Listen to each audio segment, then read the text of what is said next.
Bueno, y acá vamos a hablar un poco, perdón, de lo que es el tester analógico. Ya estuvimos mirando el tester digital y ahora vamos a pasar a explicar el funcionamiento de un tester analógico. Es muy similar, ya que si ven lo que es un tester digital, contiene, en realidad son multímetros, tiene la capacidad de medir múltiples magnitudes. Eh, Son muy similares en su construcción. Obviamente, lo más marcado es que tenemos un display digital y en este caso es analógico. Hay muchas otras cosas que también se diferencian. La capacidad que tienen este tipo de multímetros de medir frecuencia, de medir temperatura y otras muchas múltiples funciones que se le han agregado al multímetro digital. Entre otras diferencias bastante marcadas que se encuentran, por ejemplo, vemos aquí en la placa el dibujo del símbolo de un diodo.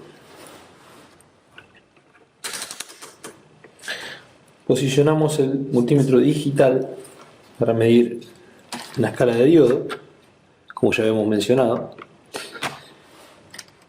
y para obtener una medición de un diodo este diodo es correcto, o sea, no tiene ninguna falla. Para obtener esta medición debo poner la punta negra en el cátodo y la punta roja en el ánodo. De esta manera lo polarizo en directa y obtengo la medición. Con las puntas invertidas, o sea, el rojo en el cátodo y la punta negra en el ánodo, debería de no arrojar ningún tipo de medición como lo está haciendo en este caso. La diferencia marcada que yo les quería mencionar, vamos a sacar el tester digital porque de él ya se habló. En este caso estamos mostrando el tester analógico, por esa diferencia había que marcarla.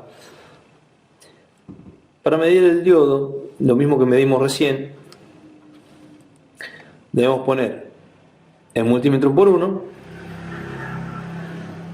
y a diferencia del anterior, debemos poner la punta roja en el cátodo y en el ánodo la punta negra. Invertimos las puntas y no debe dar ningún tipo de medición. Eso es un diodo que está bueno. Como hemos mencionado anteriormente, en el otro video, si el diodo arrojara alguna medición con la punta negra en el cátodo y la roja en el ánodo, si se tratase de un multímetro analógico, estaríamos ante un diodo con fuga que habría que sacarlo de la placa y medirlo correctamente.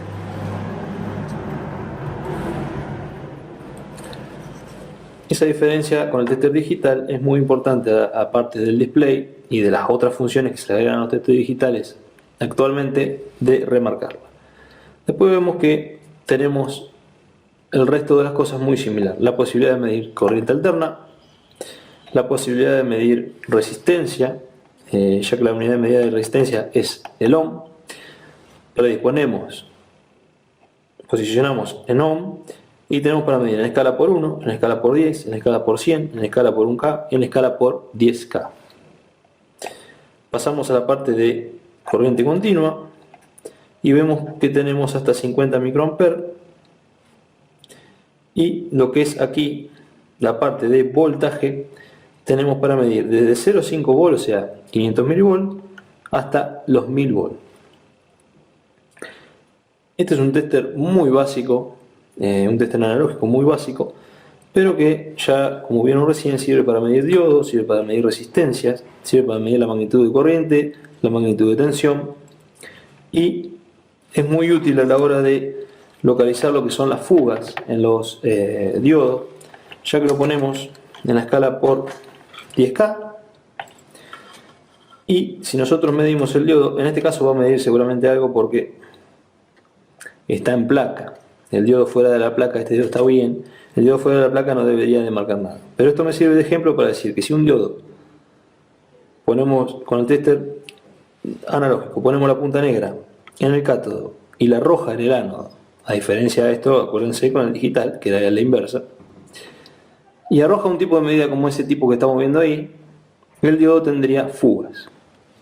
Esta particularidad que vemos por 10K es muy útil a la hora de analizar la fuga de los componentes. Otra particularidad que tiene, ¿ven?, es la velocidad de respuesta.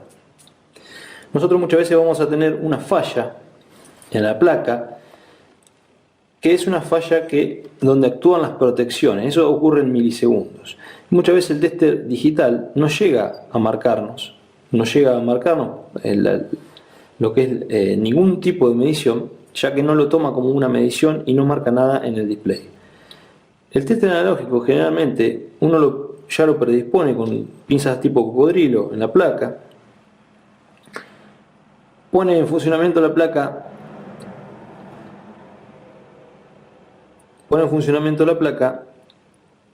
y si algún tipo de tensión ocurre en el momento, muy probable que veamos algo similar a esto, ¿no? Yo voy a tener puesto para medir tensión así, y seguramente cuando doy power al equipo, ve algo así y es que se corta. Eso significa que estoy tomando alguna protección que se está cortando, pero que la tensión existe. Simplemente se está protegiendo porque hay una falla en el resto del equipo. Entonces yo ya me oriento, eso lo vamos a ir viendo a lo largo del curso, ya me oriento por dónde buscar, pero sé que tengo vida en esa parte de la placa. Para eso es muy útil el tester analógico. Y lo recomiendo tener los dos testers. No es que uno es mejor que el otro, sino que se usan para cosas distintas, como ya vimos a lo largo de toda esta review que fuimos viendo de los testers. El analógico y el digital son distintos, pero los dos sirven para funciones particulares que las vamos a ir aprendiendo a lo largo del curso.